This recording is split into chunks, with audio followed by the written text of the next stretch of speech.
हरे कृष्णा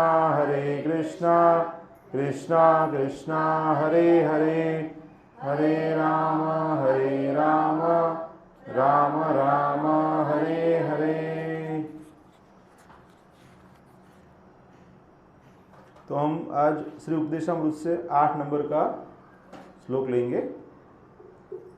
तो उसका पहले शब्द सा अनुवाद पढ़ते हैं। पहले तत् भगवान कृष्ण का नाम, पवित्र नाम, रूप, स्वरूप, चरित आदि, चरित्र लीलाएं आदि, सुकीर्तन, चर्चा करने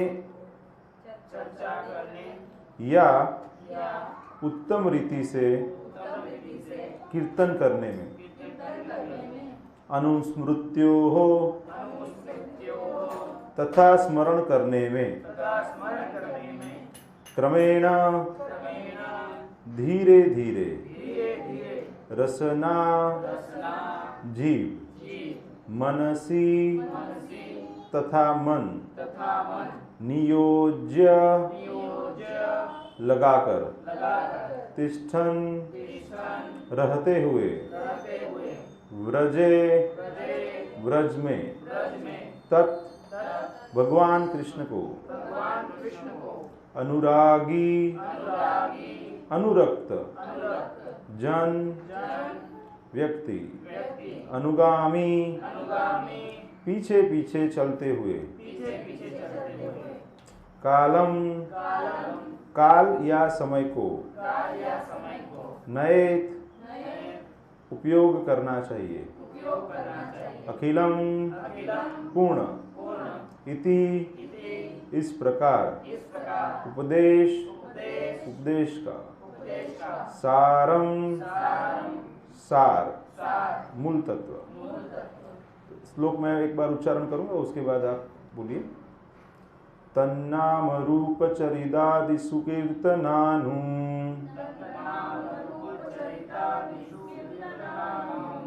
तन्नाम रूप चरिदादि सुकीर्तनानु,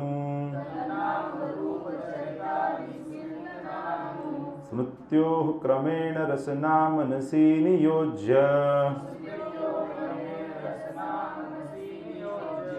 स्मृत्योः क्रमेण रसना मनसि नियोज्य,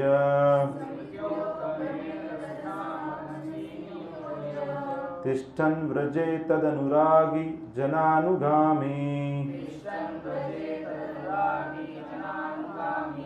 तिष्ठन् व्रजे तदनुरागी जनानुगामी, कालं नयेदखिलम् इति उपदेशसारम्, कालं नयेद अखिलम् इति उपदेशसारम्।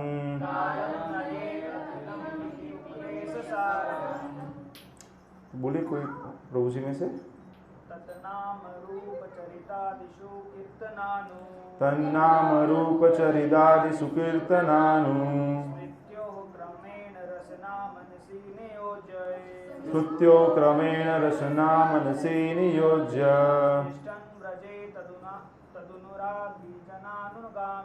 तिष्ठन् व्रजे तदनुरागी जनानुगामी, कालं नयेदखिलम् इति उपदेशसारम्। पढ़िए प्रभु जी। तन्नाम रूप चरितादिषु कीर्तनानु, तन्नाम रूप चरितादिषु कीर्तनानु, स्मृत्यो क्रमेण रसना मनसि नियोज्य, तिष्ठन् व्रजे तदनुरागी जनानुगामी, कालं नयेदखिलम् इति उपदेशसारम्। माताएं। तन्नाम रूप चरितादिषु कीर्तनानु, स्मृत्यो क्रमेण रसना मनसि नियोज्य,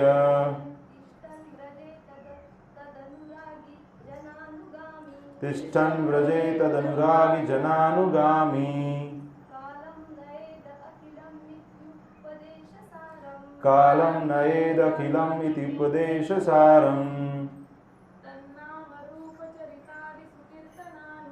तन्नाम रूप चरितादि सुकीर्तनानु स्मृत्यो क्रमेण रसना मनसि नियोज्य तिष्ठन् व्रजे तदनुरागी जनानुगामी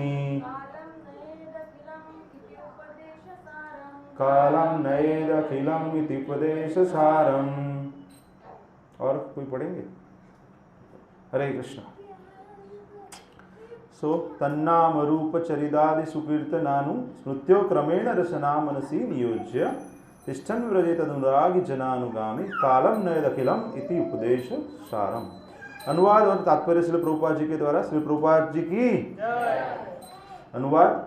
समस्त उपदेशों का सार यही है कि मनुष्य अपना पूरा समय 24 घंटे भगवान के दिव्य नाम, दिव्य रूप, गुणों तथा नित्य लीलाओं का सुंदर ढंग से कीर्तन तथा स्मरण करने में लगाए, जिससे उसकी जीभ तथा मन क्रमशः व्यस्त रहे।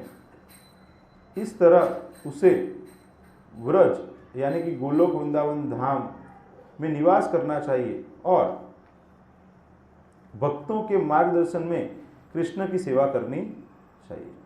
मनुष्य को भगवान के उन प्रिय भक्तों के पद चिन्हों का अनुगमन करना चाहिए जो उनकी भक्ति में प्रगाढ़ता से अनुरक्त है।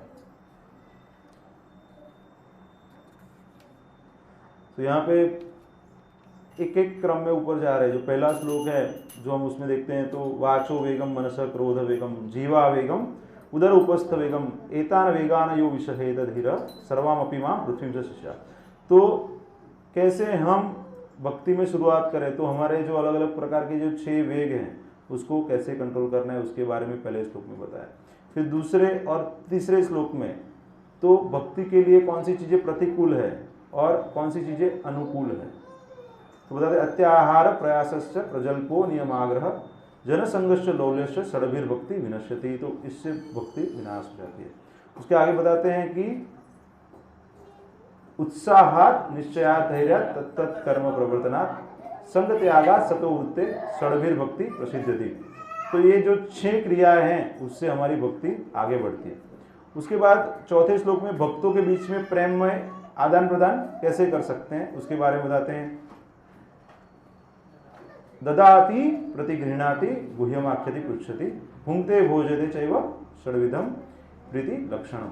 और उसके बाद आगे आगे वो जो नेक्स्ट लेवल है भक्ति का उसके बारे में आगे जाते हैं। तो भक्तों के जो अलग अलग 3 स्तर है तो उसके बारे में बताते हैं कि जो नौसिखिया भक्त है उसको कैसे रिस्पेक्ट देना है। उसके बाद बताते हैं कि जो भक्ति में स्थित है उसको कैसे रिस्पेक्ट देना है और जो उत्तम अधिकारी है उसको कैसे रिस्पेक्ट देना है। उसके बाद आगे बताते हैं कि हमें क्यों रस नहीं आ रहा है भक्ति में, तो हमें क्या हो गया है, पीलिया हो गया है, चौंडिस हुआ है। तो इसलिए भगवान के नाम में लीलाओं में इतना रस है लेकिन हम उस रस को टेस्ट नहीं कर पाए। तो ऐसे धीरे धीरे करके ये इवॉल्व हो रहा है। तो अभी जो आज का श्लोक है वहाँ पे क्या बताते हैं कि सारे उपदेशों का सार यही है कि मनुष्य अपना पूरा समय 24 आवर्स भगवान के दिव्य नाम, दिव्य रूप, गुणों तथा नित्य लीलाओं का तन्नाम रूप चरितादि सुकीर्तनानु, तो उनके कीर्तन में लगाना चाहिए। स्मृत्यो क्रमेण रसना मनसी नियोज्य, उनको याद करते हुए क्या करना है, धीरे धीरे रसना मतलब जीवा, मनसी मतलब मन, नियोज्य लगाना चाहिए। तिष्ठन व्रजे तदनुरागी जनानुगामी, तो उससे क्या होता है, हम व्रज में निवास करेंगे। धीरे धीरे ये होगा तो हम क्या करेंगे, हमको इच्छा होगी कि हम व्रज में निवास करें। कालम नयद अखिलम इति उपदेश सारम, तो यही समस्त उपदेशों का सार है। तो प्रभुपाद जी इसको और सरल बना के बताते हैं, उसको समझने का प्रयास करते हैं। तात्पर्य में प्रभुपाद जी बताते हैं, चूंकि मनुष्य का मन उसका शत्रु या तो मित्र हो सकता है। भगवद गीता के 6ठे अध्याय के 6ठे और 7वें श्लोक में बताते हैं कि if you have control your mind, अगर आपने अपना मन वश में किया हुआ है तो मन आपका सबसे बड़ा मित्र है, और अगर आप ऐसा नहीं कर पाए तो मन आपका सबसे बड़ा शत्रु है। तो यहाँ पे प्रभुपाद जी वहीं से शुरू करते हैं, चूंकि मनुष्य का मन उसका शत्रु या मित्र हो सकता है, अतएव उसे मन को अपना मित्र बनाने के लिए प्रशिक्षित करना चाहिए। तो कोई बताएंगे हम मन को कैसे कंट्रोल कर सकते हैं? हरे कृष्णा, कोई बताएंगे कैसे अभ्यास करेंगे हम? जप करके। मनस्त्रायते इति मंत्र, जो मन को गलत जगहों पे लगा हुआ है वहां से बाहर निकाले, उसको क्या बोलते हैं? मंत्र बोलते हैं। तो रूपा जी ने क्या बताया हुआ हमें? महामंत्र बताया। कौन सा महामंत्र है? हरे कृष्णा कृष्ण कृष्ण हरे हरे, हरे राम राम राम हरे हरे। तो ये बुक हो जाएगा। उसके बाद हम एक आध पूरा 1 घंटा जप के ऊपर, उसका महिमा क्या है उसके ऊपर हम थोड़ा डिस्कशन करेंगे, तो और हमारा जो जप का क्वालिटी है उसको हम और इम्प्रूव कर पाए। सो यहाँ पे क्या बताते हैं कि उसके लिए मित्र बनाने के लिए प्रशिक्षित करना चाहिए। तो मन को भगवान का नाम लेना अच्छा नहीं लगता है, तो वो हम जब भगवान का नाम लेते हैं तो मन इधर उधर लेके जाता है कि नहीं? कितने लोगों को अनुभव है? सबको रहेगा, कभी ना कभी मन इधर उधर चला जाता है। लेकिन जब हम बार बार वो प्रयास करते हैं तो क्या होता है, फिर मन को भी आदत लग जाती है कि नहीं, ये 2 घंटे हैं ना, वो भगवान का नाम ही लेना है, ऑप्शन नहीं है। बच्चों को भी ऐसा ही रहता है ना, जब ऑप्शन देते हैं तब वो ऑप्शन ले लेते हैं, लेकिन जब ऑप्शन नहीं रहता समझ जाते हैं कि यहाँ पे आराम से बैठना है। समझ रहे हैं आप? तो मन भी बच्चे जैसा ही है। कृष्ण भावनामृत आंदोलन विशेष रूप से मन को प्रशिक्षित करने के लिए है, जिससे वह सदैव कृष्ण के कार्य में लगा रहे। तो हमें वैसे सभी कार्यों को स्वीकार करना चाहिए जो हमें कृष्ण की ओर लेके जा रहे हैं, और वैसे सभी कार्यों को छोड़ देना चाहिए जो हमें कृष्ण से दूर लेके जा रहे हैं। मन में सैकड़ों हजारों संस्कार हैं जो न केवल इस जन्म के हैं अपितु विगत अनेकानेक जन्म को भी है। तो मतलब we are harbouring so many desires from life times, ये जन्म, उसके पहले का जन्म, उसके पहले का जन्म। तो यहाँ पे प्रभुपाद बताते हैं कि जो न केवल इस जन्म के हैं अपितु अनेकों अनेक जन्मों के भी हैं। कभी कभी ये संस्कार एक दूसरे के संपर्क में आकर विरोधी चित्र उत्पन्न करते हैं। तो अभी कई मन में विचार आते हैं कि ये कर लूँ या वो कर लूँ, क्योंकि बहुत इच्छा इकट्ठी हुई है। होता है ना, कई बार कंफ्यूजन हो जाता है। और उस समय पे मन का काम क्या है? 3 काम है, थिंकिंग, विलिंग, फीलिंग। थिंकिंग मतलब सोचना, विचार करना, विलिंग मतलब इच्छा करना, और फीलिंग मतलब अनुभव करना।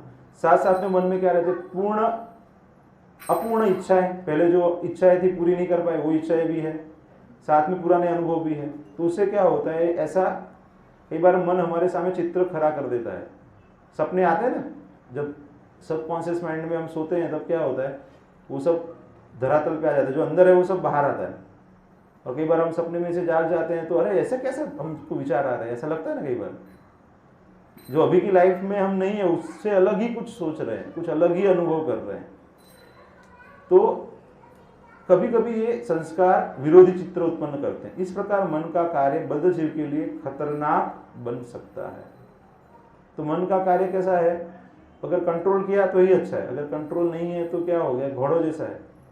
जैसे वो घोड़े हैं तो वो अनियंत्रित है, उनको अच्छे से लगाम नहीं लगाए हुए है, सारथी स्ट्रांग नहीं है, तो क्या घोड़े कहीं पे भी भाग जाएंगे, रथ को तोड़ देंगे। तो जो रथी है उसकी हालत खराब हो जाती है। रथी कौन है? आत्मा है। और सारथी कौन है? बुद्धि है। और जो लगाम जो बोलते हैं, रेंस, रस्सियां हैं, वो क्या है? मन है। और घोड़े हैं वो इंद्रियां हैं।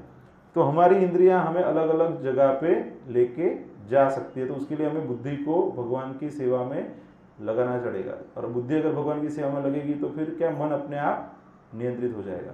तो बुद्धि स्ट्रांग कैसे होती है? जैसे हम शास्त्र अध्ययन करते हैं, सत्संग करते हैं, तो उससे हमारी बुद्धि सात्विक हो जाती है, स्ट्रांग हो जाती है। तो उससे क्या है, हम मन पे कंट्रोल आसानी से कर पाते हैं।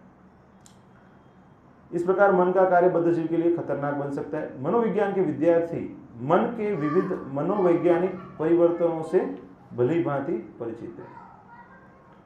भगवद गीता में 8वें अध्याय में कहा गया है, यम यम व्यापी स्वरन भावम त्यजन्ते कलेवरम तम तमेवैति कौन्तेय सदा तद भाव भावितः। बताते हैं कि अपना शरीर त्यागते समय मनुष्य जिस जिस दशा का स्मरण करता है वह दशा उसे अवश्य प्राप्त होगी। तो भरत महाराज जो बहुत बड़े राजा थे, तो वो सब छोड़ के जंगल में चले जाते हैं। फिर जंगल में जाके कैसे तो करके वो हिरण के बच्चे के प्रति आसक्ति हो जाती है, मृत्यु के समय पे उसको याद करते हैं और फिर हिरण का जन्म प्राप्त करते हैं। लेकिन बहुत तपस्या की थी, इसलिए उनको दूसरे जन्म में भी याद था कि वो पहले तपस्या की हुई है, तो फिर वो फिर से तपस्या चालू रखते हैं। हिरण के जन्म में भी सूखी घास खाते हैं और हिरण से मेल मिलाप कम करते हैं, और फिर ब्राह्मण कुटुंब में जन्म मिलता है, जड़ भरत बनते हैं। पता है पहले से उनको कि वो बुद्धिमान है, लेकिन वो क्या ऐसा दिखावा करते हैं कि उनको कुछ समझ में नहीं आ रहा है, मूर्ख की तरह और लोगों को प्रतीत करते हैं।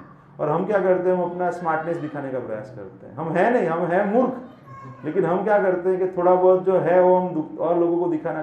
तो भरत महाराज से ये समझना चाहिए कि मनुष्य जन्म मिला है तो बाकी के लोग मूर्ख समझे, उसमें मजा है, उनको अपनी होशियारी दिखाने की जरूरत नहीं है।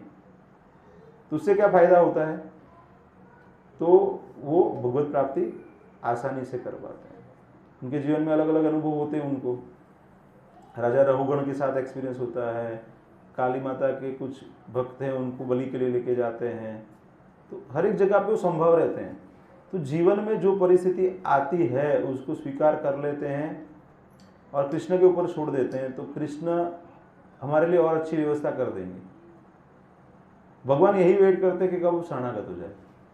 वो वेट कर रहे हैं कि कब हम उनको शरणागत करें, लेकिन हम क्या करते हैं, अभी ये हो जाएगा ना, तो उसके बाद जस्ट ये थोड़ा बाकी है। अभी we are all in 99 league, 100 कब हो जाए, बस हमारा 100 ही नहीं होता है।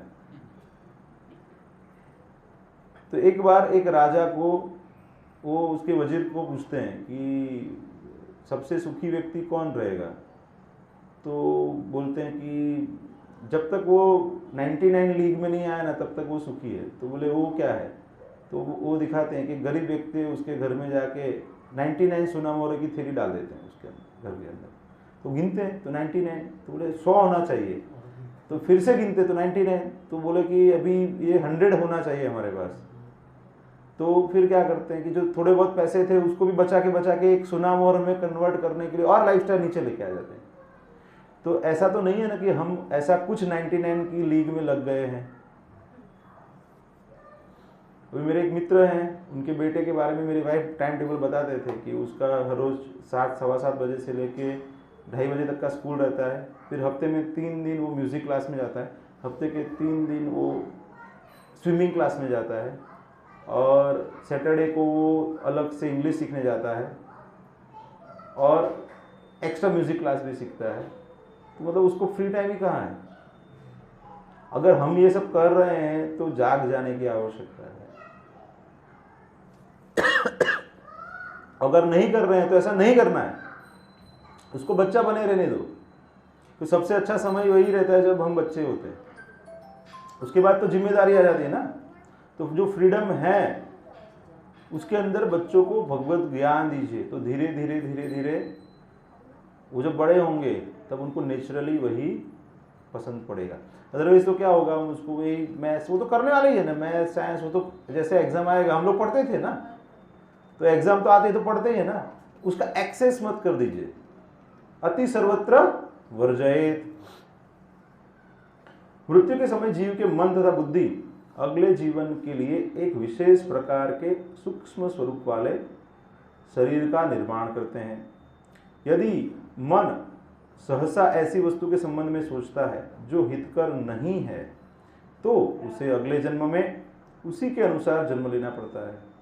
अभी कोई स्त्री है, उसको उसके पति में बहुत रस है कि ये मेरा पति ही ये मेन है, और कोई पुरुष है, उसको उसके पत्नी का ज़्यादा ध्यान रहता है, तो वो पुरुष है, उसको स्त्री का जन्म मिलेगा, स्त्री है उसको पुरुष का जन्म मिलेगा। तो आपके हाथ में है। इसलिए बोलते हैं ना कि जब जैसे समय जाए वैसे वैसे बाकी सब चीज़ों से मन निकालना चाहिए। क्यों? क्योंकि फिर आप वही चिंतन करेंगे ना जो हर रोज चिंतन कर रहे हैं। अगर आप अपने पति को बहुत परेशान कर रहे हैं और उसको ही याद कर रहे हैं, तो फिर क्या है, आपको दूसरा जन्म लेना पड़ेगा।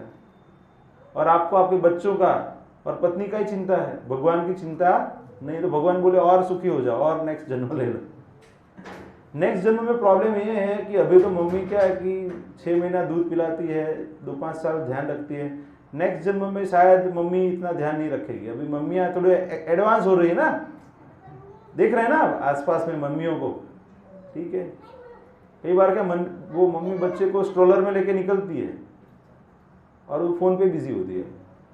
अरे बच्चे का स्ट्रोलर कहाँ चला गया, एक्सीडेंट हो जाते हैं। ऐसे प्रैक्टिकली ऐसे वीडियोस देखने को आ रहे हैं अभी कि उनका ध्यान मोबाइल में ही है, बच्चे को कोई उठा के लेके गया उनको पता नहीं है। सो ये प्रायोरिटीज नहीं होनी चाहिए। देहांतर की यह विधि अत्यंत सूक्ष्म होती है, अतएव श्री रूप गोस्वामी भक्तों को अपने मनों को प्रशिक्षित करने का उपदेश देते हैं, जिससे वे कृष्ण के अतिरिक्त और कुछ भी स्मरण न रख सकें। अभी हमें क्या बहुत और चीजों में भी रस है कि नहीं? सबको है ना, जिसको रस है वो हाथ ऊपर कर दे। अभी सबको रस है। अभी तो रस पूरा कहाँ पे लगाना है? कृष्ण में लगाना है। बताते हैं कि कृष्ण के अतिरिक्त और कुछ भी स्मरण न रख सकें। इसी प्रकार जीव को केवल कृष्ण के विषय में बोलने के लिए और केवल कृष्ण प्रसाद चखने के लिए प्रशिक्षित करना होगा। प्रशिक्षित का मतलब क्या है? ट्रेनिंग। तो प्रभुपाद जी ने कौन सा ट्रेनिंग सेंटर चालू किया? इस्कॉन। प्रभुपाद जी ने क्या इस्कॉन में क्या किया है? पूरा वो सिस्टम बनाया हुआ है कि जहाँ पे आप आध्यात्मिक जीवन के लिए ट्रेनिंग ले सको। प्रभुपाद जी का ऐसा बोलना है कि अगर हम अपने बच्चों को सिर्फ श्रीमद् भागवतम का पूरा स्टडी करवाएंगे तो उनको जीवन में जो जरूरी है वो सब उसके अंदर उनको प्राप्त हो जाएगा। तो बाकी सब चीज़ें एसेसरी हैं। आप देखेंगे इवन अच्छा भागवत वक्ता बन जाएगा ना तो उतना अपने आप में प्रसन्न रहेगा वो, क्योंकि वो कथा करेगा, उसको उसमें आनंद आ जाएगा। आपका कितने लोगों का अनुभव है कि जब आप सत्संग में बैठते हो तो आनंद हो जाता है? होता है कि नहीं? और जैसे हम बाहर जाते हैं, मंदिर से बाहर या सत्संग से बाहर जाते हैं तो बाकी बहुत भौतिक चीज़ें प्राप्त भी हो जाए लेकिन वह आनंद का अनुभव नहीं होता है, क्योंकि कृष्ण के अलावा जो भी चीज़ें प्राप्त होती है वो मिथ्यानंद है, दुरानंद है, वो सड़ा हुआ है। वो आनंद हमको लगता है, वो क्या बोलते, कई बार आम बाहर से अच्छा लगता है लेकिन जैसे काटते तो अंदर पूरा बिगड़ा हुआ रहता है। फल में होता है ना ऐसा, तो वो बाहर का कोटिंग है, कोटिंग अच्छा भौतिक चीज़ों में अच्छा कोटिंग रहता है। वो मार्केटिंग करते हैं तो अच्छी चीज़ें बाहर बताते हैं, फिर आप जब माल लाते हैं तो 2-4 महीने में खराब हो जाता है। लेकिन कृष्ण के बारे में जो भी चीज़ें हैं, उनकी लीलाएं हैं, चरित्र है, नाम है, गुण है, तो वो एवर फ्रेश है, उसमें कभी भी कम नहीं होता है, वो बढ़ता रहता है, नित्य वर्धन होता है उसका। बातें बताते हैं श्री रूप गोस्वामी आगे सलाह देते हैं कि तिष्ठन व्रजे, मनुष्य को वृंदावन में या व्रज भूमि के किसी भी भाग में रहना चाहिए। व्रज भूमि 84 कोस के क्षेत्रफल तक मानी जाती है, 84 कोस। तो एक कोस मतलब कितना है? 2 स्क्वायर माइल्स। तो 84 इंटू 2 मतलब 164 स्क्वायर माइल्स, उतना एरिया जो पूरा है वो व्रज मंडल कहा जाता है। तो जब मनुष्य वृंदावन को अपना आवास बनाता है तो उसे वहाँ किसी समुन्नत भक्त की शरण ग्रहण, ऐसे नहीं कि वहाँ पे रहने से फायदा होगा, वहाँ पे जाके रह के कोई ऐसे उन्नत भक्त हैं या उनके लेवल के सम या उन्नत ऐसे कोई भक्त हैं, उनका आश्रय ग्रहण करना चाहिए। इस तरह मनुष्य को कृष्ण तथा उनकी लीलाओं के ही विषय में सोचना चाहिए। इसकी और अधिक व्याख्या श्री रूप गोस्वामी ने भक्ति रसामृत सिंधु में की है। कृष्णम स्मरण जनम चास्य प्रेष्ठम निज समिहितम तत् कथास्वासो कुर्याद वासम व्रजे सदा। बताते हैं कि भक्त को सदैव व्रज के दिव्य क्षेत्र में निवास करना चाहिए। तो अभी तो ऐसा करना चाहिए ना, सब लोग अभी बोरिया बिस्तर बांध के व्रज चला जाना चाहिए। कितने लोग तैयार है? अभी नहीं तैयार है, तो अभी वहां पे नहीं जा सकते तो यहाँ पे ही व्रज बनाना पड़ेगा ना। तो यहाँ पे व्रज प्रभुपाद ने सिस्टम दिया हुआ है कि जब हम भक्तों के समुदाय में रहेंगे, भक्तों के साथ रह के भक्ति करेंगे तो यहाँ ही व्रज का आपको अनुभव होगा। तो इसलिए हफ्ते में जितना समय हम भक्तों के साथ संग में दे सकते हैं उतना समय हम वैकुंठ जहाँ पे कोई प्रॉब्लम नहीं है उसका अनुभव कर सकेंगे। भक्तों को सदैव व्रज के दिव्य क्षेत्र में निवास करना चाहिए और सदैव कृष्ण स्मरण जन्म चास्य पृष्ठम अर्थात श्री कृष्ण तथा उनके प्रिय पार्षदों के स्मरण में लगना चाहिए। ऐसे पार्षदों के पद चिन्हों पर चलकर और उनके नित्य पथ प्रदर्शन निर्देशन में आश्रय लेकर भक्त भगवान की सेवा करने के लिए प्रबल इच्छा प्राप्त कर सकता है। वैसा है ना, कोई पीने वाला है उसके साथ कंपनी करेंगे तो फिर आपको सारे ब्रांड्स के बारे में कॉन्सेंट्रेशन सब कुछ पता चल जाएगा। अभी कोई स्पोर्ट्स कार के साथ जाएगा तो उसको सारे क्या क्या नए प्रकार के कार हैं, स्पोर्ट्स कार कितना सीसी इंजन है, कितना पावर है, क्या है। कोई शेयर मार्केट में है तो उसका पूरा क्या रेट चल रहा है, कौन सी कंपनी अच्छा कर रही है, वो सब पता चलेगा। कोई क्रिकेट लवर है तो उसको सारे रिकॉर्ड्स पता चलेंगे। तो यहाँ पे हमें क्या करना है, ऐसे जो भक्त हैं उनके संपर्क में रहना चाहिए। तो क्या है, धीरे धीरे धीरे धीरे हमारी भक्ति की भी इच्छा बढ़ेगी। पुनः श्रील रूप गोस्वामी भक्ति रसामृत सिंधु में कहते हैं, सेवा साधक रूपेण सिद्ध रूपेण छात्र ही तदभाव लिप्सुना कार्या व्रज लोकानुसारतः। व्रज के दिव्य क्षेत्र यानी कि व्रजधाम में मनुष्य को परमेश्वर श्री कृष्ण की सेवा भगवान के पार्षदों की सी भावना से ही करनी चाहिए।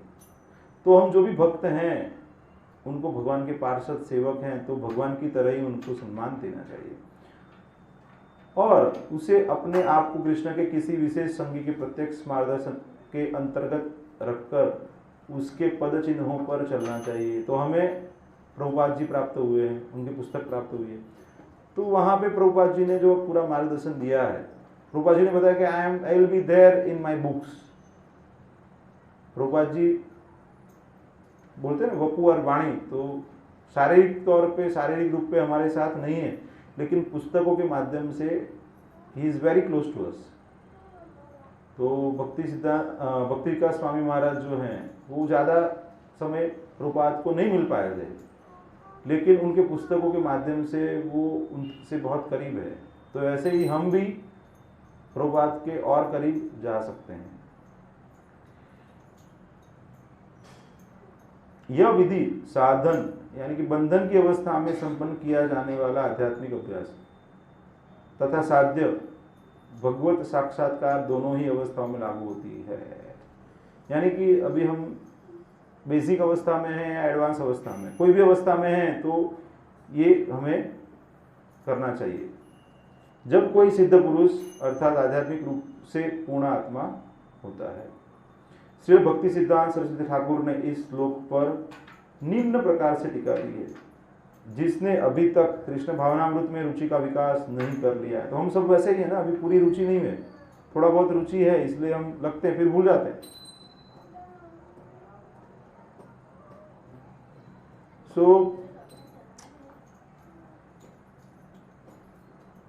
उसे सारी भौतिक प्रेरणाओं को त्याग देना चाहिए। तो जहाँ से हमें ऐसे स्रोत है जहाँ से भौतिक प्रगति करने के लिए इच्छाएं होती हैं, वैसे सारे स्रोत को समाप्त कर देना चाहिए। तो ऐसे मित्र मंडली को त्याग कर देना चाहिए जहाँ से आपको बार बार बताएं कि अरे नहीं आप ये करो पैसे ज़्यादा बनेंगे, ये करो ये हो जाएगा वो हो जाएगा। उतना ही प्रयास करना चाहिए कि जिससे हम ये शरीर को हेल्दी रख सकते और हमारे जो धर्म है बाकी के गृहस्थ धर्म है तो उसको हम अच्छे से निभा सकते हैं। बहुत ज़्यादा मटेरियल प्रोग्रेस करने का प्रयास नहीं करना चाहिए, क्योंकि जैसे बिना इच्छा के दुख मिल जाता है वैसे ही बिना इच्छा के सुख भी प्राप्त हो जाएगा। तो जो स्थिति में भगवान ने रखा है उसको स्वीकार कीजिए आप, उसको आर्टिफिशियली चेंज करने का बहुत प्रयास करने की आवश्यकता नहीं है। हम अपने क्या अपना जो नियत धर्म दिया हुआ है उसको छोड़ के किसी और का अच्छा है वो कर लेता हूँ। जो गांव वाले लोग हैं उनको क्या लगता है, सिटी वाले उनका अच्छा लाइफ है, बोलते हैं ना गांव वाले, और सिटी वाले अरे यहाँ लाइफ तो बर्बाद है, फैक्ट्री में काम करना है, बॉस का प्रॉब्लम है, ये है वो है, हम गांव चले जाते हैं खेती बाड़ी करेंगे। तो आप जहाँ पे हो वो सही है आपके लिए, वहीं पे भक्ति करो आप, आर्टिफिशियली आप नहीं कर पाते। बहुत कम लोग ऐसे रहते हैं कि जो सरल लाइफ को एकदम इजीली एडप्ट कर सकते हैं। तो स्थाने स्थित, जहाँ पे आप स्थित है वहीं पे भक्ति का विकास कीजिए, और धीरे धीरे शुद्धि हो जाएगी तो उसके बाद सरल स्थिति में भी आप रह पाओगे, फिर आपको प्रॉब्लम नहीं आएगा। आर्टिफिशियल रिनाउंसिएशन नहीं करना चाहिए। आपका है ही क्या कि आप त्याग कर रहे हो। हम बोलते हैं ना, ये मैंने ये चाय छोड़ दिया है, ऐसा बोलते हैं ना। इस्कॉन में आने के बाद क्या भक्त बोलते हैं, मैंने चाय छोड़ दिया है, नॉनवेज बंद कर दिया है, अल्कोहल नहीं लेते हैं हम लोग, और क्या ये नशा नहीं करते हैं अलग अलग प्रकार का, ओनियन गार्लिक नहीं खाते हैं।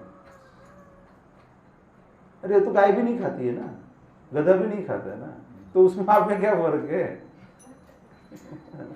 समझ रहे हैं? That is the basic thing. वो तो मनुष्य बनने के लिए जरूरी है, ये सब चीजों से दूर होना चाहिए। लेकिन अगर हम अब भगवान की भक्ति, कृष्ण की भक्ति में नहीं लगे हैं, तो ये सब ऑस्टेरिटी करके भी कोई फायदा नहीं है। आगे बताते हैं कि जिसने अभी तक कृष्ण भावनामृत में रुचि का विकास नहीं किया, उसे सारी भौतिक प्रेरणाओं को त्याग देना चाहिए। समुन्नत विधि विधानों का अर्थात कृष्ण तथा उनके नाम, गुण, रूप, लीलाओं आदि के कीर्तन तथा स्मरण का पालन करते हुए अपने मन को प्रशिक्षित करना चाहिए। इसी प्रकार ऐसी वस्तुओं के लिए रुचि उत्पन्न करके मनुष्य को वृंदावन में रहने तथा किसी योग्य भक्त के निर्देशन में एवं संरक्षण में कृष्ण के नाम, यश, लीलाओं तथा गुणों को स्मरण करने में अपना समय बिताना चाहिए। भक्ति के अनुशीलन के विषय में समस्त उपदेशों का यही सारांश है। आगे बताते हैं प्रभुपाद जी की नव दीक्षित अवस्था में मनुष्य को सदैव कृष्ण कथा सुननी चाहिए। यह श्रवण दशा कहलाती है। तो सबसे पहले क्या करना चाहिए? Hearing from the authorise person. कहीं से भी नहीं सुनना चाहिए, जो ऑथोराइज है वहां से सुनना चाहिए। उसको क्या बोलते हैं? श्रवण दशा बोलते हैं। कृष्ण के दिव्य पवित्र नाम का निरंतर श्रवण करने से तथा उनके दिव्य रूप, गुणों तथा लीलाओं के विषय में श्रवण करने से मनुष्य वर्ण दशा को अर्थात स्वीकृति के स्तर को प्राप्त करता है। पहले हम सुनते हैं, बाद में कंफर्म हो जाते हैं कि ना यही मेन है। अभी क्या है, थोड़ा मन में कन्फ्लिक्ट चलता है, हो भी सकता है, नहीं भी हो सकता है। कई बार ऐसे मन में डाउट आ जाते हैं, ये ऐसे सही होगा कि ये नाम सिर्फ लेने से भगवत धाम चले जाएंगे? कितने लोगों को 100% भरोसा है कि ये नाम लेने से जा पाएंगे? 100%। अरे बहुत अच्छा है, चलो तो भाई 24 घंटा नाम लेना चाहिए ना। लेकिन हम बीच बीच में क्या करते हैं, रुक जाते हैं ना, और फालतू चीज़ों में भी हमारा ध्यान जाता है। उसका मतलब क्या है कि हम 100% श्योर नहीं है। जितना परसेंट श्योर है उतना परसेंटेज टाइम भगवान को दे रहे हैं। Getting my point? जो आपका नियत कर्म है उसके अलावा भी फ्री टाइम बचता है ना। आपका जॉब है या कुछ और कार्यकलाप है, बच्चों का ध्यान रखना है, खाना पकाना है, ये सब चीजें, फ्री टाइम बचता है ना। तो जब फ्री टाइम मिलता है तब आप क्या करते हैं? उसका 100%, वो 100% जो है ना फ्री टाइम आपका, वो क्या 100% आप लगाते हैं भक्ति में? If you are not, then you are not 100%। ऐसे आप खाना पकाते हैं, उस समय भी कृष्ण का स्मरण तो कर ही सकते हैं। समझ रहे हैं आप? अर्जुन है ना, वो तो सोते थे तब भी कृष्ण का नाम लेते थे। हम तो उतना एक्सपेक्ट नहीं कर रहे हैं। प्रभुपाद जी ने बताया कि 2 घंटा अच्छे से चैंटिंग कर लो। प्रभुपाद जी क्या बताते हैं? 2 घंटा अच्छा दे दो। तो कितने लोग 2 घंटा अच्छा देने के लिए सोच रहे हैं? अभी 2 घंटा देना है ना, तो नियम बना लो कि कुछ मिनिमम राउंड है ना, उस लेने के बाद ही आप प्रसाद ग्रहण करोगे। ऐसा कुछ नियम आपके लाइफस्टाइल के हिसाब से बना दीजिए कि भाई 5 राउंड, 10 राउंड या फिर 16 राउंड, व्हाटएवर।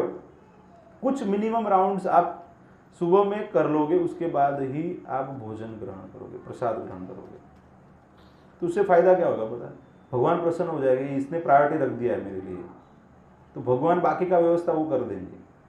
समझ में आ रहा है आपको? भगवान आपको भूखा थोड़ी रखेंगे ना, तो वो क्या करेंगे, ऐसी व्यवस्था करेंगे कि आपका जब हो जाएगा पहले। Getting my point? लेकिन अभी क्या करते हैं हम हमारे हिसाब से खींचते रहते हैं। होता है ना, माला बाकी रह जाता है तो उससे क्वालिटी भी डाउन होता है। इसलिए 4 राउंड, 6 राउंड, कुछ एटलीस्ट मिनिमम राउंड आपको ऐसे करना चाहिए कि मैं उसके पहले ब्रेकफास्ट नहीं करूँगा। समझ में आ रहा है? 1 राउंड करो आप, मैं तो बोलता हूँ शुरुआत तो करो आप, 2 राउंड करो। जो कुछ लोग भक्तों का ऐसा रहता है कि सुबह में राउंड नहीं हो पाता है कोई रीजन से, तो एटलीस्ट ऐसा कर सकते हैं कि भाई एटलीस्ट भगवान 1 राउंड तो मैं आपका नाम ले लूंगा, उसके बाद ही मैं प्रसाद ग्रहण करूंगा। 5-10 मिनट लगता है, 1 राउंड में कितना समय लगता है? 7-8 मिनट लगता है। तो उतना तो आप कमिटमेंट दीजिए, तो वो फिर कमिटमेंट बढ़ेगा। वो भगवान नेचुरली आपको प्रेरणा देंगे। तो परमात्मा के रूप में भगवान आपके हृदय में भी स्थित है। तो वो बाहर से तो गुरु है, दीक्षा गुरु, शिक्षा गुरु आपको गाइड करते हैं, लेकिन चैत्य गुरु के रूप में भगवान भी हैं, तो वो भी आपको गाइड करेंगे कि आप कैसे आपकी भक्ति में प्रगति कर सकते हैं। कृष्ण के दिव्य नाम गुण ये सभी के स्मरण करना है, तो श्रवण दशा है। उसके बाद वरण दशा, मतलब क्या है? स्वीकृति हो जाना। इस दशा को प्राप्त कर लेने पर कृष्ण कथा सुनने में अनुरक्त हो जाता है, वही अच्छा लगता है, वही अच्छा लगता है, और कुछ अच्छा नहीं लगता है। जब कोई उर्मी में कीर्तन करने लगता है तो वह स्मरणावस्था अर्थात स्मरण करने की अवस्था को प्राप्त करता है। उन्नत कृष्ण स्मरण के 5 क्रमिक अंग है, जैसे कि स्मृति, धारणा, ध्यान, अनुस्मृति तथा समाधि। तो जो उच्च अवस्था है उसके बारे में बता रहे हैं यहाँ पे। प्रारंभ में कृष्ण का स्मरण थोड़े थोड़े अंतराल पर खंडित हो सकता है, ऐसे स्मरण हो रहा है लेकिन बीच में कुछ विक्षेप आ रहा है, लेकिन इसके बाद स्मरण अबाध रूप से चलता है, फिर कांस्टेंट रिमेम्बरेंस चलता है। जब स्मरण निरंतर होता है तो केंद्रित होकर वह ध्यान कहलाता है, और जब ध्यान विस्तृत होकर स्थित हो जाता है तो वह अनुस्मृति कहलाता है। अबाध तथा अनवरत अनुस्मृति से मनुष्य समाधि दशा को प्राप्त होता है। स्मरण दशा या समाधि के पूर्ण विकसित हो जाने पर आत्मा अपनी मूल वैधानिक स्थिति को समझ सकता है। जीवेर स्वरूप है, तो उसके लिए क्या करना है? आपको धीरे धीरे अवस्था में से जाना है। सबसे पहला क्या है? श्रवण दशा, सुनना है। अभी तो उनको सुनना ही अच्छा नहीं लगता। थोड़ा अभी मैं अगर बोल दूं कि आज प्रसाद नहीं मिलने वाला है, आज सिर्फ श्रवण प्रसाद लेना है तो अभी तो बैठेंगे, लेकिन फिर क्या 9, 9:30, 10 हो जाएंगे, तो प्रभु जी थोड़ा काम है, ऐसे करके एक एक करके उठना चालू होगा कि नहीं? क्योंकि अभी हम श्रवण के लिए इतने लालायक नहीं है। तो पहले सबसे पहले क्या करना है? श्रवण के लिए सिंसियर होना है। प्रभुपाद जी जब उनके गुरु महाराज भक्ति सिद्धांत सरस्वती महाराज जब कैंप में थे तो उनको सुनने के लिए गए थे, तो कुछ बाकी के भक्त और चले गए, लेकिन प्रभुपाद वहीं पे बैठे थे। तो प्रभुपाद के बारे में बताते हैं उनके गुरु महाराज के ही लाइक्स टू लिसन, अच्छा गुण है। तो अगर आपको भक्तों के मुख से या वरिष्ठ वैष्णव के मुख से सुनना अच्छा लगता है, तो that is the first qualification. और क्या है? ध्यान से सुनना है। ऐसे क्लास खत्म होने के बाद आपको पता भी होना चाहिए कि भाई क्या सुना है आपने, और उसमें से कुछ टेक होम भी होना चाहिए कि भाई आज चलो ये कुछ नया सुना है तो अब ये लगाएंगे जीवन में। सिर्फ सुनने से भी नहीं होगा ना, सुन के क्या करना पड़ेगा? स्मरण करना पड़ेगा ना उसका, तो स्मरणावस्था में जाना पड़ेगा। वरण और फिर स्मरण। आगे बताते हैं कि स्मरण दशा या समाधि के पूर्ण विकसित होने पर आत्मा अपनी मूलभूत वैधानिक स्थिति को समझ लेता है। उस समय वह कृष्ण के साथ अपने सनातन संबंध को भली भांति तथा पूर्णतया समझ सकता है। यह संपत्ति दशा, संपत्ति मतलब वही हमारी संपत्ति है, भगवान को अपना समझना और हम भगवान के वही समझना, वही संपत्ति है। आजकल लोग क्या संतति को संपत्ति समझते हैं। बच्चे हैं तो अच्छा है, बच्चे हमारा ध्यान रखेंगे, ऐसा करते हैं ना। 2-3 लड़कियां हो जाएगी तो उसके बाद लड़का क्यों चाहिए? ज्यादातर बुढ़ापे में सेवा करेगा और कुछ श्राद्ध करेगा, वो रहता है ना। तो हमारी गति, अरे वो आपकी गति के लिए आप ही मेहनत करो ना। वो उनको श्राद्ध की आवश्यकता रहती है कि जो उनकी गति सही नहीं हुई है, तो श्राद्ध करना है। ऐसा नहीं कि श्राद्ध नहीं करना है, लेकिन आपकी गति खराब हो उसके बाद वो श्राद्ध करे, उसके ऊपर आधारित रह के आपकी गति अच्छी हो, उससे बेहतर है कि आप ही अपनी गति अच्छे से करो। अंतकाले च मामेव स्मरण मुक्त्वा कलेवरम। तो भगवान बताते हैं कि अंतकाल में मुझे स्मरण करना चाहिए, तभी हम भगवान को प्राप्त कर सकते हैं। इसके लिए भगवान क्या बताते हैं? सर्वधर्मान परित्यज्य मामेकम शरणम व्रज। तो सभी को छोड़ के भगवान को एक को शरण लेना चाहिए। चैतन्य चरितामृत में नवदीक्षितों को यह सलाह दी गई है कि वे सारी भौतिक इच्छाएं त्याग दें और शास्त्रों के आदेश अनुसार भगवान की नियमित भक्ति में लग जाएं। इस प्रकार नवदीक्षित भक्त कृष्ण के नाम, यश, रूप, गुण आदि के लिए अनुराग उत्पन्न कर सकता है। एक बार ऐसा अनुराग विकसित हो जाने पर वह विविध विधि विधानों का पालन किए बिना ही कृष्ण के चरण कमलों की सेवा कर लेता है। उसको क्या बोलते हैं? रागानुगा भक्ति बोलते हैं। अभी कुछ चीज़ें हमको बहुत अच्छी लगती है, जैसे हमको कोई स्पोर्ट्स एक्टिविटी अच्छी लगती है तो उसके लिए हमको बोलना नहीं पड़ता है, हम अपने आप खेलना चले जाते हैं। बच्चों में देख सकते हैं ना सर, उनको ऐसे बोलना पड़ता है, अरे बेटा प्लीज़ खेलने जाओ, प्लीज़ पढ़ो, ऐसे बोलना पड़ता है ना। फिर हम थोड़े बड़े हो जाते हैं तो फिर खेलने में इतनी रुचि नहीं रहती है। फिर हमको क्या है कि कोई और म्यूज़िक सुनना अच्छा लगता है या फिर कुछ बुक्स पढ़ना अच्छा लगता है या मूवी देखना अच्छा लगता है। तो ऐसे अलग अलग चीज़ें हमको अच्छी लगती हैं। तो लेकिन वो कब उसमें राग हो जाता है, मतलब अटैचमेंट हो जाता है। तो कृष्ण के प्रति राग, अटैचमेंट हो जाता है, उसको क्या बोलते हैं? राग भक्ति कहते हैं। उसका मतलब है स्वयं स्फूर्त प्रेम में जाने वाली भक्तिमय सेवा। इस अवस्था में भक्त वृंदावन में कृष्ण के किसी एक नित्य पार्षद के चरण चिन्हों का अनुगमन कर सकता है। यह रागानुग भक्ति कहलाती है।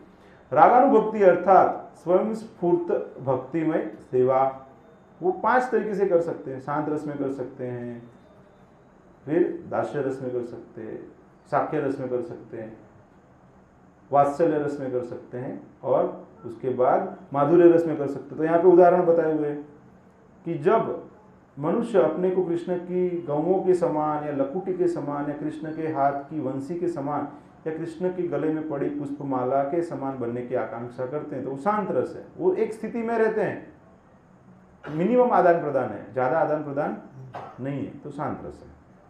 दास्य रस में मनुष्य चित्रक, पत्रक या रक्तक जैसे सेवकों के पद चिन्हों का अनुसरण करता है। भगवान की सेवा, जैसे हनुमान जी है, ऐसे जो कोई भी भगवान की बहुत बड़ी सेवा कर रहे हैं। सख्य रस में मनुष्य बलदेव, श्रीदामा, सुदामा जैसे मित्र बन सकता है।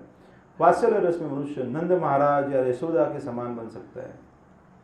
और माधुर्य रस में जिसकी विशेषता दाम्पत्य प्रेम है, मनुष्य श्रीमती राधा रानी या उनकी ललिता जैसी सखियां तथा उनकी दासियां यानी कि मंजरियों यानी कि रूप तथा रति जैसा बन सकता है। भक्ति के विषय में समस्त उपदेश का सार यही है। तो रूप गोस्वामी है, he is one of the manjaris. मंजरी मतलब ऐसी छोटी बालिकाएं हैं जो गोपियों को और राधा रानी को रासलीला में असिस्ट करती हैं। So we are lucky to have such Goswamis who are the direct associates of the lord. भगवान के डायरेक्ट पार्षद है। भगवान की जो दिव्य लीलाएं हैं उसमें वो सम्मिलित थे, तो उनको सब कुछ पता है। कृष्ण को क्या पसंद है वो डिटेल में पता है उनको। कोई मतलब ऑफिस में आपको मिलता है, उसको कुछ स्वभाव पता रहता है कि इसको ऐसा पसंद है, लेकिन जो घर पे रहता है उसको ज़्यादा पता है ना।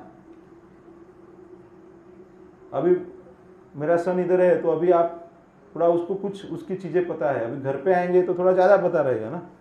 तो कितनी मस्ती धमाल कर सकता है, उसको और क्या क्या पसंद है, खाना क्या पसंद नहीं है, कब उठना है, कब सोना है।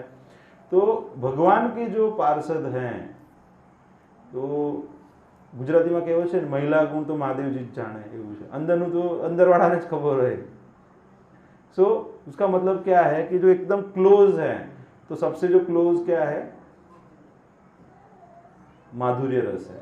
तो राधा रानी और गोपियों का जो रस है, तो जो हमारा संप्रदाय है ब्रह्म मध्य गौड़ीय संप्रदाय, तो उसके अंदर हम सब लोग रूपानुग हैं। रूपानुग मतलब रूप गोस्वामी के अनुग, उनको फॉलो करने वाले हैं। तो चैतन्य महाप्रभु ने जो पूरा उपदेश दिया, तो उसके हिसाब से रूप गोस्वामी ने अलग अलग वृंदावन की स्थलियों को अनावृत किया। तो अभी जो नेक्स्ट श्लोक है उसका मैं अनुवाद और उसका तात्पर्य लेता हूँ। 1-2 पेज ही है उसके, तो ले लेते हैं आज। अनुवाद। मथुरा नामक पवित्र स्थान आध्यात्मिक दृष्टि से वैकुंठ से श्रेष्ठ हैं, क्योंकि भगवान वहाँ प्रकट हुए थे। मथुरापुरी से श्रेष्ठ वृंदावन का दिव्य वन है, क्योंकि वहाँ कृष्ण ने रासलीला रचाई थी। वृंदावन के वन से भी श्रेष्ठ गोवर्धन पर्वत है, क्योंकि उसे श्री कृष्ण ने अपने दिव्य हाथ से उठाया था और यह उनकी विविध प्रेममयी लीलाओं का स्थल रहा। और इन सबों में परम श्रेष्ठ श्री राधा कुंड है, क्योंकि यह गोकुल के स्वामी श्री कृष्ण के अमृतमय प्रेम से आप्लावित रहता है।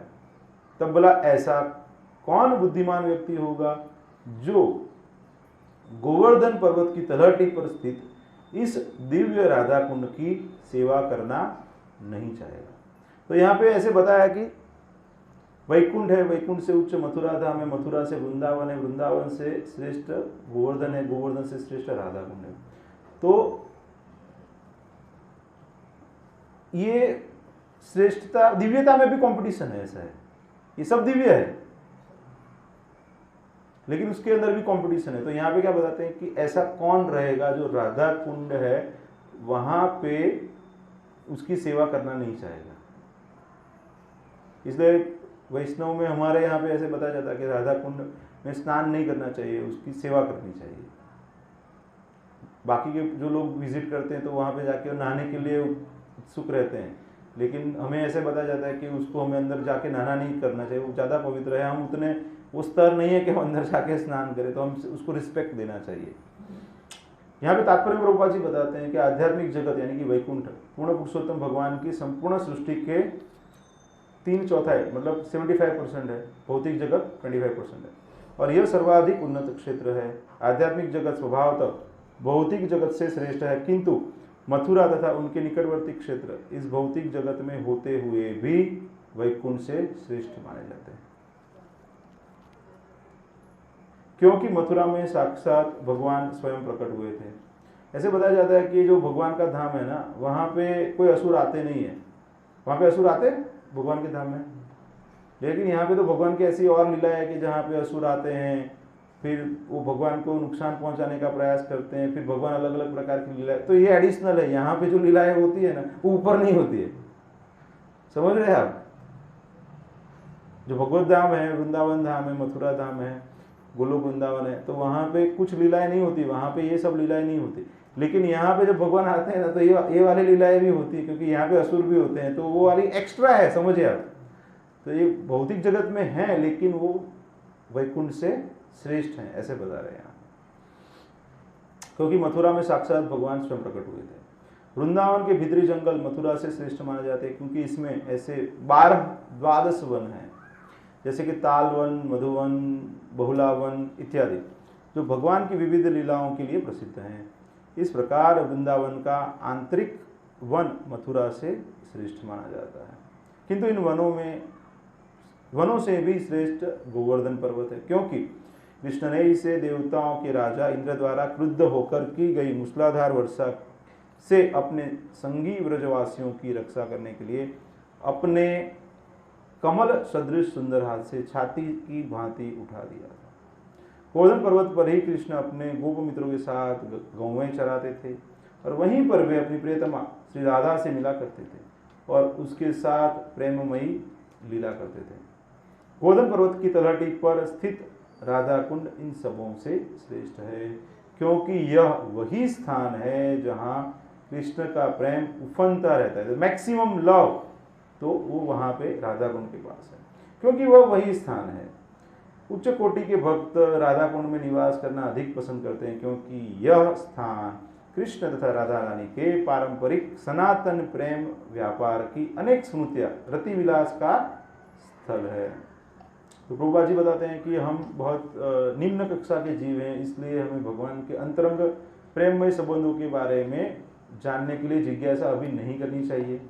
उससे पहले क्या करना चाहिए? वाचो वेगम मनसः क्रोध वेगम जीवा वेगम उदर उपस्थ वेगम एतान वेगान यो विषहेत धीरः सर्वाम अपिमां पृथ्वीं शशिषे। तो हमें बेसिक से करना चाहिए, डायरेक्ट भगवान के अंतरंग प्रेम के बारे में समझने का प्रयास नहीं करना चाहिए, क्योंकि हमारा वो स्तर नहीं है। तो 10वें स्कंद में भागवतम में ये सब चीज़ें बताई हुई है, तो हमें पहला स्कंद, दूसरा स्कंद ऐसे करके पढ़ना चाहिए। डायरेक्ट भगवान की अंतरंग लीलाओं को हम एप्रिशिएट नहीं कर पाएंगे। जो भगवान के जो हम शारीरिक चेतना में हैं तो हम भी भगवान की लीलाओं को हमारे चेतना के अनुसार समझने का प्रयास करके अपराध कर सकते हैं। चैतन्य चरितामृत में कहा गया है कि जब श्री कृष्ण चैतन्य महाप्रभु ने सर्वप्रथम वृंदावन भूमि के दर्शन किए तो वे आरंभ में राधा कुंड के स्थान का पता नहीं लगा पाए। इसका अर्थ यह है कि श्री चैतन्य महाप्रभु वास्तव में राधा कुंड के सही स्थान की खोज कर रहे थे। अंत में उन्हें वह पवित्र स्थान मिल गया जहां पर एक छोटा सा तालाब था। उन्होंने इस छोटे से तालाब में स्नान किया और अपने भक्तों को बताया कि यही असली राधा कुंड है। तो चैतन्य महाप्रभु तो स्वयं कृष्ण है, राधा के भाव में है, तो वो एकदम भावुक हो गए वहां पे। बाद में भगवान चैतन्य के भक्तों के द्वारा इस तालाब की खुदाई करवाई गई, जिनमें 6 गोस्वामी तथा यानी कि रूप तथा रघुनाथ दास आदि प्रमुख थे। इस समय वहां पर राधा कुंड नाम से एक विशाल सरोवर है। तो भी हम विजिट करते हैं तो बहुत विशाल सरोवर है, तो वो पहले नहीं था। तो आज से 500 साल पहले ये गोस्वामी जो थे उन्होंने उसको करवाया था। श्री रूप गोस्वामी ने राधा कुंड को अत्यधिक महत्व प्रदान किया क्योंकि श्री चैतन्य महाप्रभु इसे खोज निकालना चाहते थे। तब ऐसा कौन होगा जो राधा कुंड को छोड़कर अन्यत्र निवास करना चाहे? दिव्य बुद्धि से युक्त कोई भी व्यक्ति ऐसा करना नहीं चाहेगा। लेकिन राधा कुंड के महत्व को न तो अन्य वैष्णव संप्रदाय वाले समझ सकते हैं और न ही भगवान चैतन्य महाप्रभु की भक्ति में अरुचि रखने वाले लोग ही राधा कुंड के आध्यात्मिक महत्व तथा उसकी दिव्य प्रकृति को समझ सकते हैं। इस प्रकार राधा कुंड मुख्यतया गौड़ीय वैष्णव द्वारा पूजित है, जो भगवान श्री कृष्ण चैतन्य महाप्रभु के। हरे कृष्णा।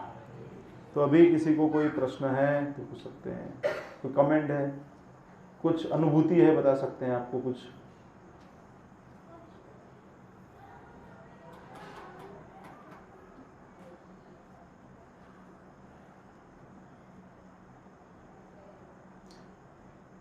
हरे कृष्णा। हरे कृष्णा। हरे कृष्णा हरे कृष्णा कृष्णा कृष्णा हरे हरे, हरे राम राम राम हरे हरे।